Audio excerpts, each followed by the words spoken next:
पाखी, तुम भी क्या पुराने जमाने की औरतों की तरह शुरू हो गई हो कि शादी से पहले घर से बाहर कदम नहीं रखना।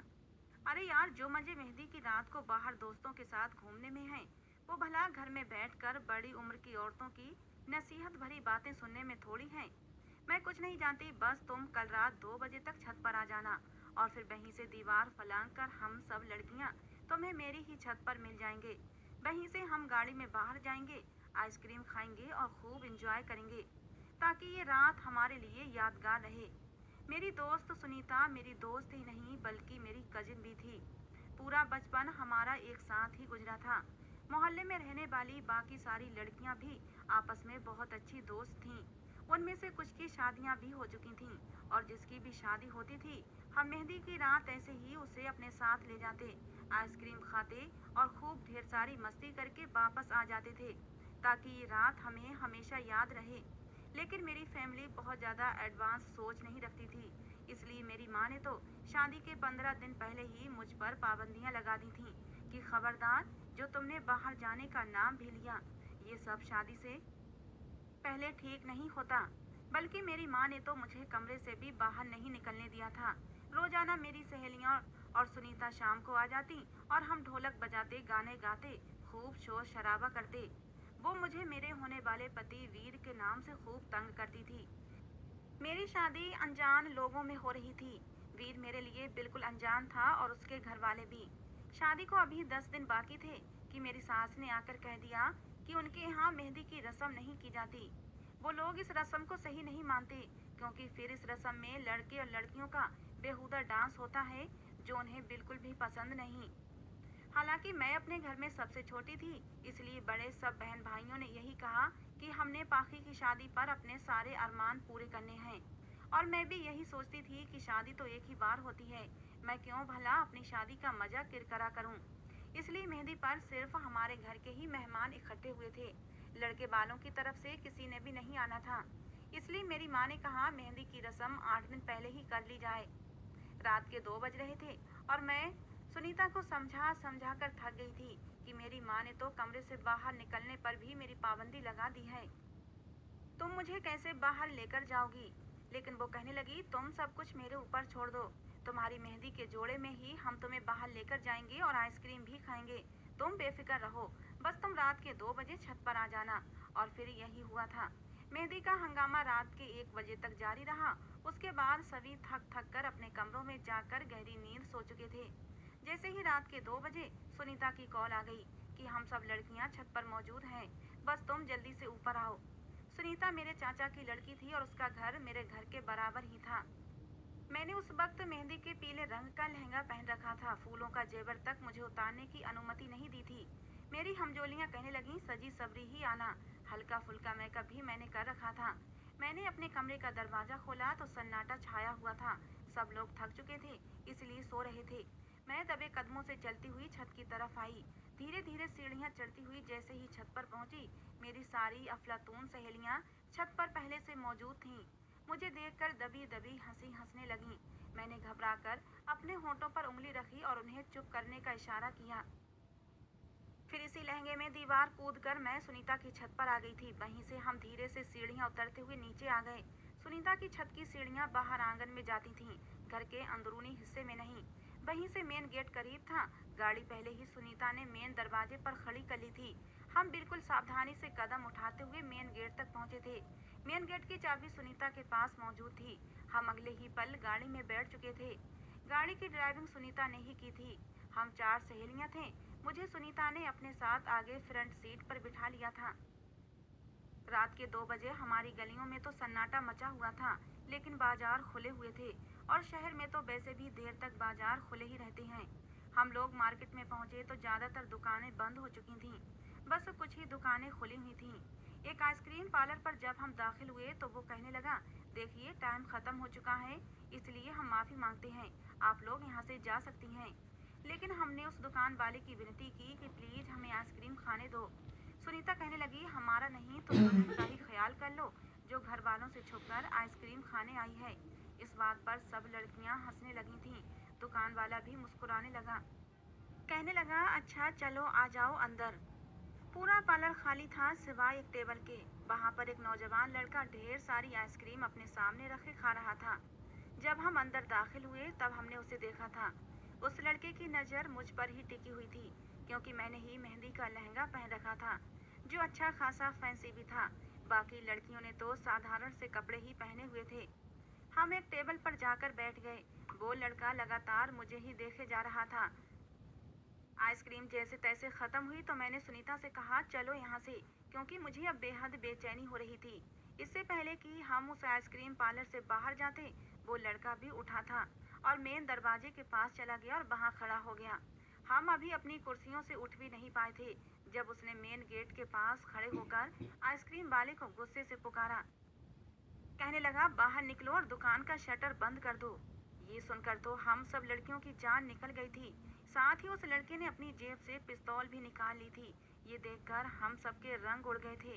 हम सब लड़कियां फौरन आइसक्रीम पार्लर के मेन दरवाजे पर चले गए। हमें लगा वो आदमी शायद दुकान लूटने आया है, इसलिए हमारा यहाँ से जल्द निकल जाना बेहतर है। हमने कहा, हमें यहाँ से बाहर जाना है। वो लड़का मेरी तरफ बढ़ा और कहने लगा, ऐसे कैसे जाने दूं तुम्हें? तुम्हारे हुस्न ने तो मेरे होश उड़ाए हैं। क्या कमाल लग रही हो। ये सुनकर मेरा दिल धड़कना भूल गया था। ये कहने के बाद उसने आइसक्रीम पार्लर के मालिक से कहा कि तुम बाहर जाकर शटर बंद करते हो या फिर मैं तुम्हारा भेजा उड़ा दूं।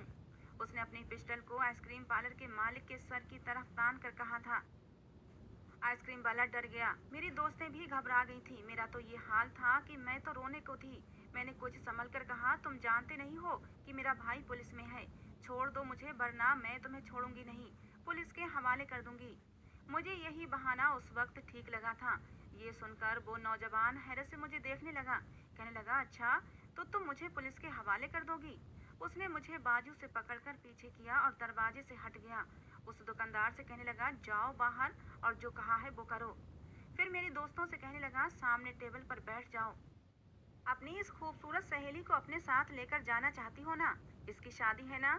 इसे मैं बताता हूँ कि शादी वाले दिन सुहागरात कैसे मनाई जाती है। ये सुनकर मेरी जान लबों पर आई थी।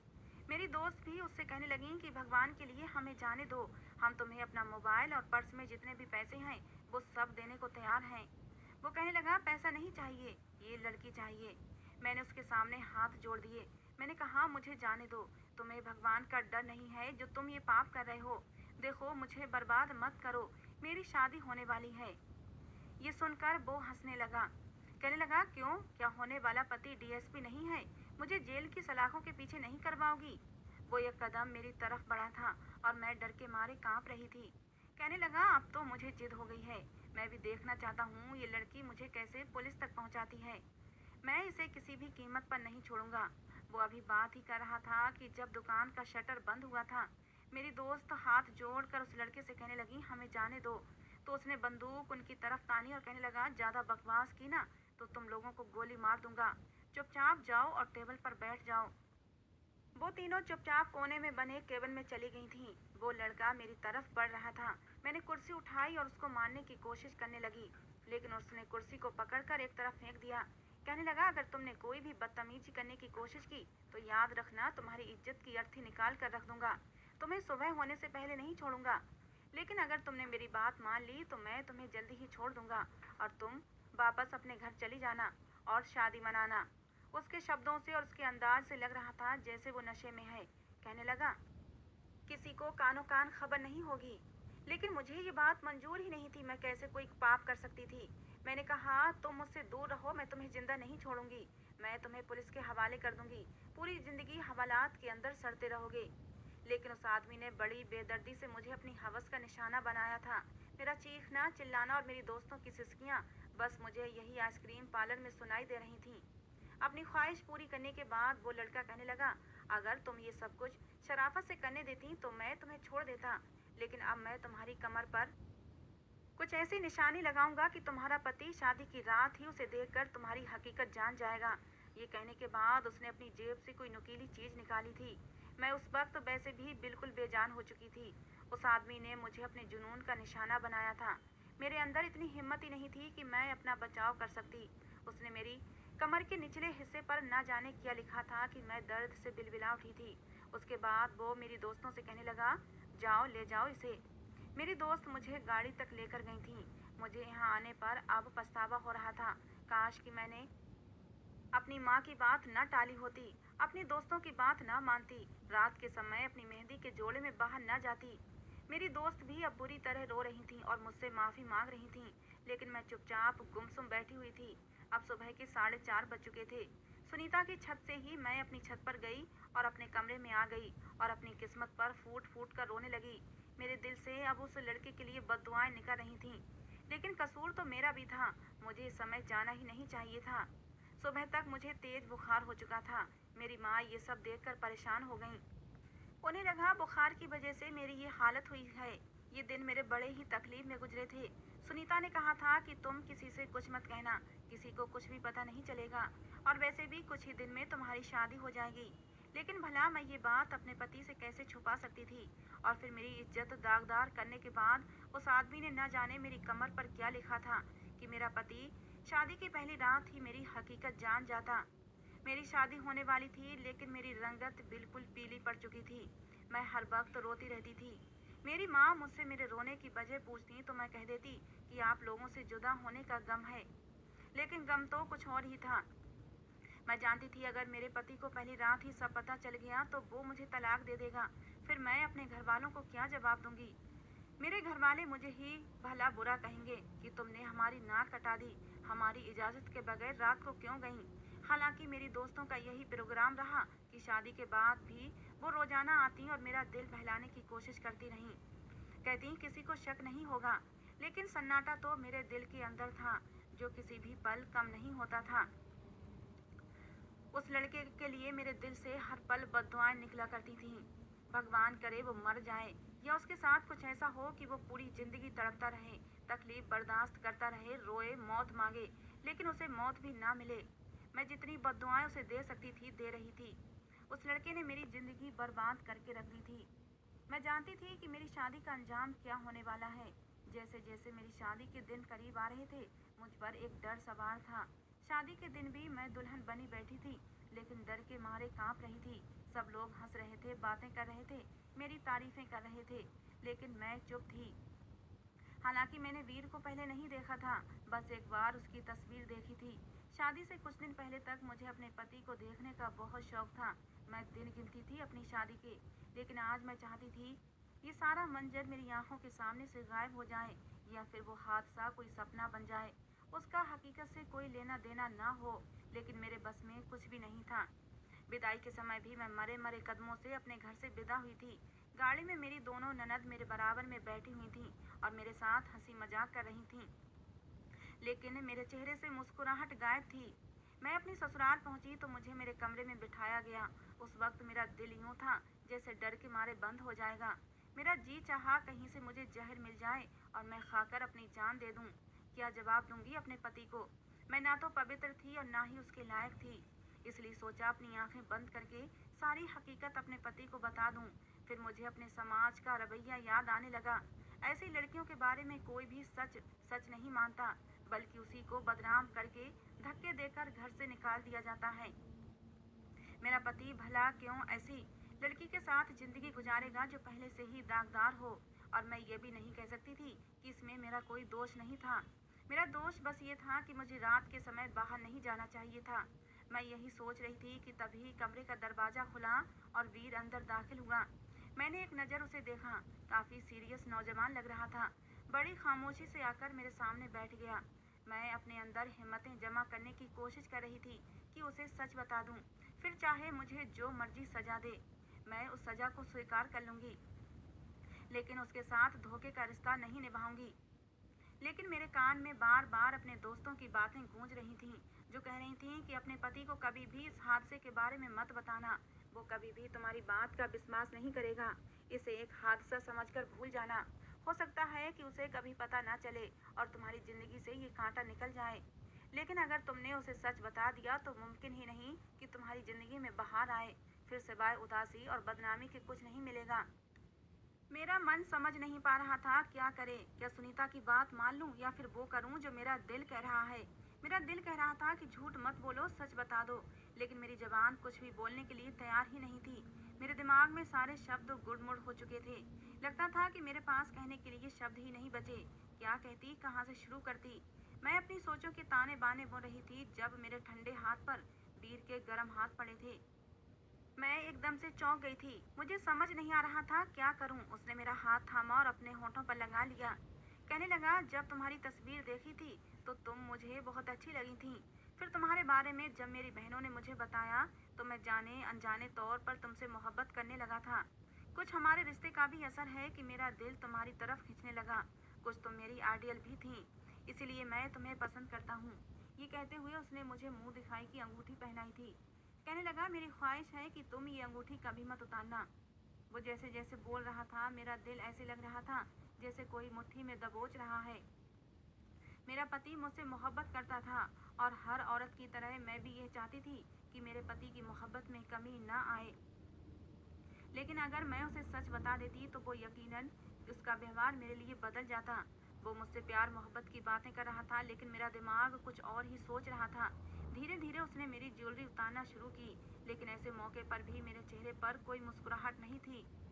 उसने लाइट बंद की और नाइट बल्ब जला दिया, लेकिन इस हल्की रोशनी में भी मुझे लगा कि जैसे मेरा राज अब खुल जाएगा। हालांकि वो मुझे धीरे धीरे अपने प्यार का विश्वास दिला रहा था। कहने लगा, शादी का रिश्ता सदियों से चला आ रहा है।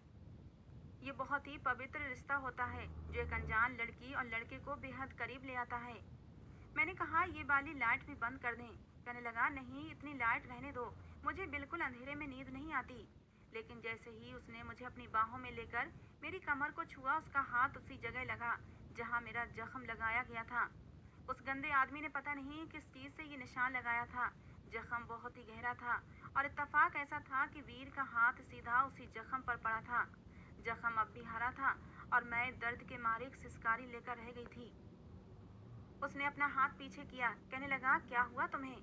मैंने कहा, चोट लग गई थी। मेरी दोस्त मेहंदी के फंक्शन में मेहंदी की प्लेटों में मेहंदी पर मोमबत्तियां लगाए हुए थीं। वो मेरे पीछे ही खड़ी थीं कि अचानक से जलती मोमबत्ती से मेरा लहंगा थोड़ा सा जल गया था और मेरी कमर भी जल गई और ये जख्म लग गया। ये सुनना था कि वीर उठकर बैठ गया। उसने लैंप की रोशनी तेज कर दी।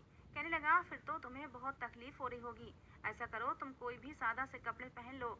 उतारो इन भारी भरकम कपड़ों को जो तुम्हारे लिए तकलीफ का कारण बन रहे हैं।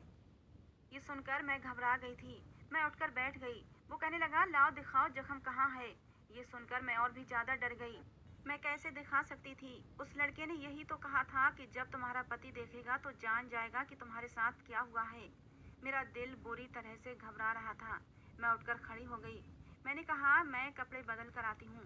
मैंने जल्दी से अलमारी से सादा सा ड्रेस निकाला और बाथरूम में चली गई। वहां मैं शीशे में अपनी कमर देखना चाही, लेकिन मुझे नजर नहीं आ रहा था कि क्या लिखा है। मैंने कपड़े बदले और बाहर आ गई। मुझे लगा कि तब तक वीर भी भूल जाएगा। मैं दोबारा लेट गई तो वो कहने लगा, लाओ मैं तुम्हारी जख्म पर दवा लगा दूं। फिर साइड टेबल से एक ट्यूब निकाल कर कहने लगा, इससे जले हुए जख्म पर आराम पहुंच जाता है। लेकिन ट्यूब मैंने उसके हाथ से ले ली। मैंने कहा, मैं खुद लगा लूंगी। वो कहने लगा, मैं क्यों नहीं लगा सकता। कहाँ जख्म है, दिखाओ। वहां तुम्हारा हाथ नहीं जाएगा। मैं नहीं चाहती थी वो देखे, क्योंकि उसे देखते ही वो मेरा राज जान जाता। मैं चाहती थी समय जैसे तैसे गुजर जाए तो अच्छी बात है। लेकिन मेरे बार बार कहने पर भी वो नहीं माना। मैंने अपनी आंखें बंद कर लीं और खुद को किस्मत के हवाले छोड़ दिया। मैं जितनी कोशिश कर सकती थी कर ली थी। अब अगर मेरी किस्मत में मेरे घर का टूट जाना ही लिखा था तो मैं क्या कर सकती थी। जैसे ही उसने मेरे कुर्ते को ऊपर किया था, कुछ देर तक वो मेरा जख्म देखता रहा, कुछ नहीं बोला। फिर फौरन से उसने मेरी कमीज नीचे कर दी और वॉशरूम में चला गया। उसने वॉशरूम का दरवाजा बड़े ही जोर से बंद किया था और मेरा दिल ऐसा था कि धड़कना भूल गया था। शायद वो मेरा राज जान चुका था। मुझे वॉशरूम से पानी गिरने की आवाजें आ रही थीं। शायद वो वॉशरूम से आते ही मुझे धक्के मार कर कमरे से निकाल देगा, मेहमानों में शोर कर देगा, मेरे माँ बाप को बुलाएगा और उन्हें अपमानित करेगा। मुझसे मेरी बदकिरदारी की वजह पूछेगा। मेरा जी चाहा काश कि मुझे सीपल मौत आ जाए। लेकिन मैंने देखा कि वो वॉशरूम से बाहर आया तो उसकी आंखें लाल थीं। वो बाहर आया और साइड टेबल से पानी की बोतल उठाई और 2-3 घूंट पीकर वो कमरे में बने छोटे से मंदिर में चला गया। मेरा दिल अब भी डर के मारे कांप रहा था कि पता नहीं आगे क्या होने वाला है। लेकिन मैं हैरान तो उस वक्त हुई जब मुझे मंदिर से रोने की आवाजें आने लगीं। वीर रो रहा था। और रोते हुए कह रहा था, भगवान तेरा लाख लाख धन्यवाद है। ये सुनकर मेरा तो दिमाग चकराने लगा। वो किस बात का धन्यवाद कर रहा था? मुझे तो लगा था कि ये सब देखकर वो मुझे घर से निकाल देगा, लेकिन वो तो, या शायद उसने किसी और बात का धन्यवाद किया होगा। शायद उस लड़के ने मेरी कमर पर सिर्फ जख्म ही डाला होगा, कुछ भी ऐसा नहीं लिखा होगा कि जिससे ये पता चल सके मेरे साथ क्या हुआ है। जैसे ही वो मंदिर से बाहर आया, मेरे पास बैठ गया और फिर मेरी कमर पर दबा लगाई। कहने लगा, पाखी तुम्हें आराम की जरूरत है, तुम ऐसा करो सो जाओ। मैं हैरान थी, उसने उस रात मुझे छुआ भी नहीं था। ये बात मेरे लिए अजीब थी, क्योंकि जिस तरह से वो पहले मेरी तारीफें कर रहा था, अपनी बेताबियों का जिक्र कर रहा था, मुझे नहीं लगता था वो रात को अपना हक वसूल नहीं करेगा। लेकिन उसने मुझे हाथ नहीं लगाया। मैं जितना इस बारे में सोच रही थी, उलझती जा रही थी। सुबह नाश्ते के बाद वो कहने लगा, मैं तुम्हें किसी से मिलवाना चाहता हूँ। फिर वो मुझे ऊपर ले गया। एक कमरा था जो कि बंद था। उसने हल्की सी दस्तक दी। अंदर से आवाज आई, कौन है? वीर कहने लगा, मैं हूँ वीर, विवेक दरवाजा खोलो। अंदर से आवाज आई, वीर तो आ जाओ ना यार, दरवाजा खुला है। जैसे ही वीर ने दरवाजा खोला, मुझे लगा कि जमीन फटी है और मैं उसके अंदर चली गई हूँ। मुझ पर जैसे कयामत टूटी थी, क्योंकि सामने तो वही लड़का व्हील चेयर पर बैठा हुआ था। जितना उसे देखकर मैं हैरान थी, उतना ही वो लड़का मुझे देखकर हैरान था। मेरा दिल तो ये था कि धड़कना भूल गया था। मैं फौरन से पलट गई। मैं बाहर जाने लगी, जब वीर ने मेरा बाजू पकड़ा। कहने लगा, ये मेरा छोटा भाई है, मिलोगी नहीं इससे? ये सुनकर तो मुझ पर जैसे कयामत टूटी थी। वो भी फटी फटी आंखों से मुझे देख रहा था। ये कैसी आजमाइश थी मेरे लिए। मेरा घर तो शायद अब वाकई बर्बाद हो जाता। वीर मुझे अंदर ले गया, कमरे का दरवाजा भी बंद कर दिया। वो लड़का मुझसे नजरें चुरा रहा था, मिलाता भी कैसे? उसके चेहरे से पसीना बहने लगा। वीर मुझे उसके पास ले गया, उसके सामने रखे सोफे पर मुझे बैठने के लिए कहा और खुद भी बैठ गया। और उस लड़के से पूछने लगा, विवेक क्या ये वही लड़की है? ये सुनना था कि मेरी जान निकली थी। तो क्या वीर ये सब जानता था? विवेक ने नजर नहीं उठाई थी, हालांकि उसने अपना सर हिलाकर हाँ का इशारा किया था। साथ ही साथ वो फूट फूट कर रोने लगा। कहने लगा, मुझे माफ कर दो, मैंने तुम्हारे साथ बहुत बड़ा जुल्म किया था, लेकिन देखो मुझे इसकी कितनी बड़ी सजा मिली है। कहने लगा, उस रात मेरे दोस्तों ने मुझे शराब पिला दी थी, और अगर मैं ऐसे ही घर चला जाता तो मेरी माँ को पता चल जाता। इसलिए मैं आइसक्रीम पार्लर पर जाकर ढेर सारी आइसक्रीम मंगाई और खाने लगा। लेकिन जब तुम्हें वहाँ अपनी दोस्तों के साथ आते देखा, तो तुम्हारे हुस्न को देखकर मुझ पर शैतान सवार हो गया था। मैं कभी कभी शराब पी लिया करता था, लेकिन मेरे घर वाले नहीं जानते थे, सिवाय वीर के, क्योंकि मैं उससे कुछ नहीं छिपाता था। वो मुझे हमेशा रोकता था कि ये मत किया करो। मैं कहता, छोड़ दूंगा, बस शौक है, कुछ साल अपना शौक पूरा करने के बाद छोड़ दूंगा। लेकिन तुम्हें देखने के बाद एक तो शराब का नशा, ऊपर से शैतान सवार, फिर तुम्हारी धमकी ने मुझे और भी गुस्सा दिला दिया।